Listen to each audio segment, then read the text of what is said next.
Welcome back to the channel, guys. Now I know what you're thinking. I've just been so busy lately the past month, but I promise I've been trying to get out there, trying to get some on the water footage for you guys, but the temperatures over here have just been playing with my mind. One day you'll think it's 60 and it's great to go out, and the next day a cold front's coming in. You can't really predict where these fish are. I swear I've probably been out at least 10 times, and in those 10 times, regardless of what the weather was, I brought my GoPro with me and I thought, hey, you know, why not shoot something on the water, get some on the water footage for you guys, catch some fish, right? If only it were that easy. Been in a really bad cold spell, been getting skunked a lot lately, but I got something for you guys in this video. Now, a couple days ago, me and my buddy, we went a little south, probably an hour away from where I'm at, and the temperature was a little bit warmer than what it usually is. We had a warming trend, so the past couple days before that, the temperature kept increasing, so we figured the fish might be in a better mood to bite. The air temps were consistently in the mid to high 50s, and it was like that for a couple days, so we figured that the bass might be more willing to eat. Now at this point, I'd taken my GoPro out so much and I didn't even charge my batteries, so I was like, you know what, let's just go enjoy, see what happens. I wasn't really expecting to catch much, but of course this was the one day that I caught so many fish. Now by so many, I get that's relative. For me, so many in the pre-spawn up here in Illinois was about 15 to 20 bass. Keep in mind, our pre-spawn just started. I mean, it's beginning of April, right? Our spawn usually happens later in May. So the fish are starting to slowly move up, starting to willing to eat more things, getting out of their wintering haunts. Now, even though I didn't take my GoPro, I knew that I had to record something and post it for you guys. So I did end up recording some stuff on my phone. I hope the quality isn't too bad. I'm gonna post it in the next couple clips, show you guys kind of like how my day was. Now, even though I said I caught a lot of fish, that doesn't mean the quality wasn't good, because the quality was, for this time of the year, those fish had some bellies. Caught a couple 3s and 4s alongside too, which for an Illinois, 3-4 pound bass, not too bad. Who am I kidding? That's decent for up here. Now I know I haven't been posting as consistently recently, but I have been posting a lot more on my TikTok. So check me out on TikTok. I'm also gonna be posting on YouTube Shorts a little more, so stay tuned for that. Also, don't forget to stick around to the end. I got some additional tips and things that I learned from today. Now without further ado, let's see how my day went. All right guys, so we're actually just waiting for a long freight train right now. So I didn't bring the GoPro today. I really wish I did, but I guess we'll just make a video out of it through my phone. So basically what happened is me and my buddy, we saw the weather today. It's about 60 degrees and we just want to hit a couple ponds. So I just looked them up on FishBrain. Figured we'd give them a chance. Went a little further south from where we were at, because it's about a 5-degree difference in the air temp. Water temperature's probably in the mid 50s right now. And yeah, that first pond, I just saw absolute beauty. Look at that thing. 52. Dude, that's crazy. 3.5 pounder right there. Holy crap, man. Humongous. Absolute chunk, dude. Right. Thanks for playing, man.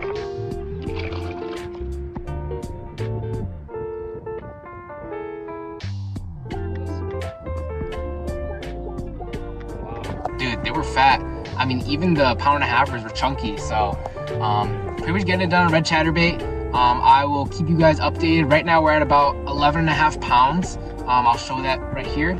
And yeah, hopefully, let's see if we can get it up to 15. I'm gonna call some of these out and see what we can get. All right, I'll see you guys in a bit. All right, so basically after that first clip you just saw, we were just leaving the first pond that we were at. I caught some nice chunks in there, a couple 3.5 pounders in there. Really got it all done on a red chatterbait. I guess it's the, I can't remember, it's the Fire Craw. It must be something, it's the Evo. I just got a, what is this? This is the, I'm sorry guys, I can never remember the trailer name. There's so many. I think it's the Kamikaze something, but it's just basically like a split tail. Maybe it's called Kamikaze split tail. I know they have a swim on, maybe it's a swim on, or is that the one with the, I don't know. Who knows, right? Anyways, this got it done in that first pond. And the reason why I chose this is because, first of all, I just really wanted to see how red performs, or this is kind of like a bright orange, in this time of the year. I know that the fish are really aggressive, and this first pond, the clarity was actually pretty clear. I was kind of surprised that they were eating the red. Usually you want to use red when it's a little more murky, but I mean, this pond, you could see at least 2 to 3 feet down. A big key was making sure that I got it out far enough in the middle and just got it to the proper depth. I let it sink about 4 to 5 seconds. So the average depth of that pond is probably like 8 to 10 feet, like most anyways. So I probably let it sink to about that 4 to 5 foot range. There was some structure in the pond. They had a couple fountains in the middle, so I was kind of aiming towards the side of them, and there were some fish being held up on that. Now at first on FishBrain, it looked like a small pond, but I didn't realize that it was connected to an even larger body of water next to it. And I really wanted to cover as much ground as I could. So me and my buddy, we kind of split up. I was covering one end of the pond, he was covering the other. And what I noticed was I was catching majority of my fish, if not all my fish, where the water was the clearest. When I got about halfway through to the other side, you could literally see where the pond went from 2 to 3 feet of visibility to literally 6 inches of visibility. It was really weird. And I noticed that once I got over to the murkier side of the pond, I wasn't catching anything. I threw this, I threw a couple more dead stick type baits. Nothing was really working out. And I can confirm this because I lapped around and I went to the other side of the clear area and I ended up catching even more fish on that side. By the way, guys, I'm really loving these Evos. Don't get me wrong, I love my jackhammers, but for almost half the price, I don't see why this isn't a great alternative. Its startup speed is pretty much equivalent to the jackhammer, and it even has all the weights printed right at the bottom, which I believe the jackhammer does too.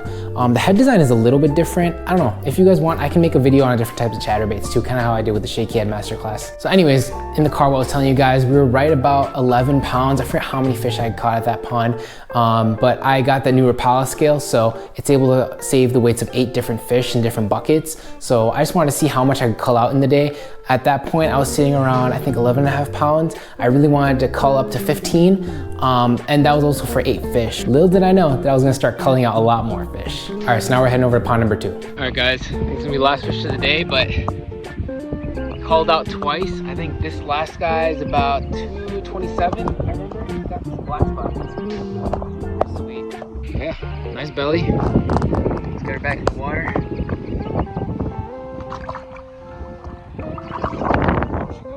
Alright guys, I know we said that was the last one, I lied. And guess what? This one actually is gonna cull out. It came out at 167. 8th fish of the day. For 8 fish total, we got 17.4 pounds. So, let's see, I don't know, maybe I'll stay a little longer, see if we can cull some out and get to the 15 range for 5 fish. Guys, guess what? We just got our biggest fish of the day. I know he's bleeding, so I'm trying to get him back in quick, but look at how fat our gut is. Holy crap. Oh man, it's huge. 405. Biggest fish of the day. I feel bad. I'm gonna put her back in the water. Alright, release for you guys. Look at that. Oh my god. Alright, see you later. There she goes.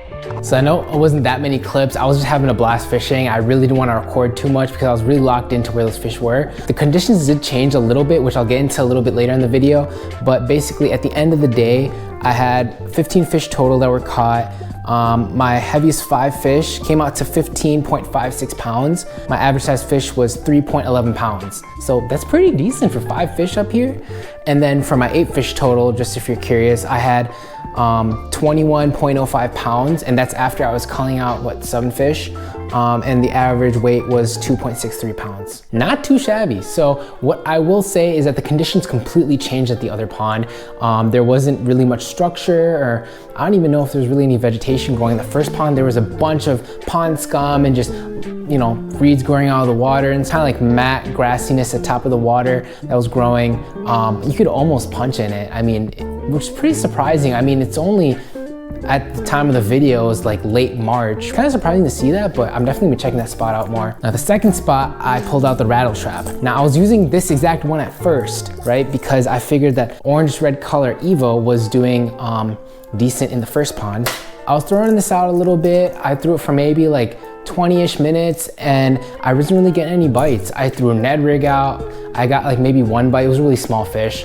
And then I decided to move over to a different spot. And the biggest factor that changed with the day was that it got a lot cloudier and the temperature dropped about 5 degrees from when the beginning of the day started versus where I was at that time at that pond. And I noticed that with the Ned rig, I was pretty much feeling the bottom after I let it sit for about a couple seconds. So I noticed that there were a bunch of little humps in the middle of the pond too, which was really curious to me. So I figured I'd want to see how far up the vegetation was growing. Now, since it was cloudy, I did want to get a color change, and the water still wasn't really that murky. It was Not as clear as the first pond, but I could see at least a foot or two down. So I put the red rattle trap away and I pulled out the white one, which unfortunately I don't have with me because I lost it. And it kind of sucks because I did all my damage at the second pond on this white one. But yeah, basically at the end of the day, I learned a couple different things. So like I mentioned earlier, in the first pond, I was noticing that I was catching fish in the clear part of the water, not the dirty part. I was literally catching fish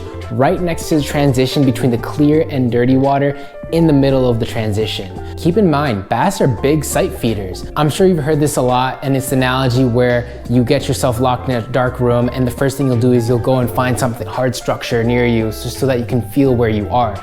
Bass are very similar to that. They want to feel where they're at, so they'll get posted up against structure. But guess what? In this first pond, there wasn't really much structure other than the fountains, and in the dirtier area, there wasn't really a fountain nearby. So I realized that the reason why they were in clear water is because obviously they want to be able to see, they want to be able to sight feed. Why would they risk staying in dirtier water, missing out on bait fish that could be eaten in the clear water? And there were so many spots where they could just ambush them from underneath those mats. So I guess my first advice is if you can find clear water in your body of water, go for that first. Because if the bass are really in an aggressive mode, they're gonna wanna be hiding in those ambush points where they can see their prey in front of them and just attack them right from underneath. Now, obviously, if you're fishing in lakes or other areas where there's more structure like laydowns or wood cover, dock piling, stuff like that, that can differ. But I'm a big believer in fishing what's in front of you. A lot of times you'll hear all these things on YouTube and other places, and it'll tell you where to fish and how to do it. But if you don't have those same scenarios in front of you, how are you gonna be able to execute properly? Second biggest thing I realized that day. So I noticed that it was getting really cloudy in the second half of the day. Now, that also came with the temperature dropping. Beginning of the day, it was in the low 60s and then it started dropping to the mid to low 50s really quick. The chatterbait bite pretty much died down. Now when the water temperature drops, what I like to think is that fish tend to slow down a little bit. So instead of having something that's really aggressive in the water, making a lot of commotion, a lot of noise everywhere, I decided to switch it up a little bit, get something a little more subtle with tighter vibration in it. Just enough so that it had some drawing power, right? But enough where it was also able to be visibly seen because of the cloud and the overcast. Obviously I wasn't using red, I was using white. A lot of time you hear people say, use a blade bait. It doesn't have that much noise or vibration or anything to it. It just got a slight shimmy. Now I kind of scaled that down to, again, fishing what's in front of me. I know that I don't have such deep water in front of me. I gotta be able to play my conditions. So something like a lipless crankbait was perfect for that because I did notice that the grass was slowly starting to grow, but at the same time, I needed something that could rip right out of it and have that slight shimmy to it instead of something with an aggressive movement like that. Now the third thing, and this is kind of a situational thing, but like I said, I wanted to cover water at the second pond as well. So what I did was I started off in the most obvious area. I saw a wind-blown bank. By the way, I forgot to mention, the beginning of the day, the wind was really non-existent. We had slight chop on the water. Second half of the day, we had a couple gusts come in, and that was pushing a lot of bait fish to the bank. So when I got to the second spot, I figured, well, I'm gonna hit the obvious spot, right? I'm gonna fish what's in front of me, and I saw a wind-blown bank, and I decided to start casting in that bank. Now, usually I think this is a pretty good way to start, just to try and see if fish are being a little aggressive, but I noticed after 20, 30 minutes, nothing was really biting. I decided to move a little bit deeper, and that's kind of when I pulled out the lipless, and I was kind of just fan casting it around. I didn't really start initially going straight in the middle where the deep water was relative for the pond, but I was starting casting towards the wind-blown banks, towards the other direction. I was kind of fan casting in the middle, but eventually one bite came straight from the middle. And it literally came all the way at the end of the cast straight into the middle of the pond. Now, in my mind, I'm like, usually I don't like casting straight in the middle. You don't really know what's there. A lot of times in ponds, you're better off fishing in areas 5 foot and below. But I really wanted to find a pattern and I got even more curious. So I figured, why not keep casting towards the middle areas of the pond and see what's there. There wasn't really any structure. There were no fountains. There was literally nothing but open water. A couple casts later, boom, another fish. After that, I got really curious. In my mind, I was like, there has to be something that I can't see from the surface of the water that's underneath the water. So I let my lipless fall all the way to the bottom. I let it sink for maybe 10 to 15 seconds. I think the pond was probably around 8 to 10 feet. So I made sure it got to the bottom. I ripped it up and I just straight retrieved it.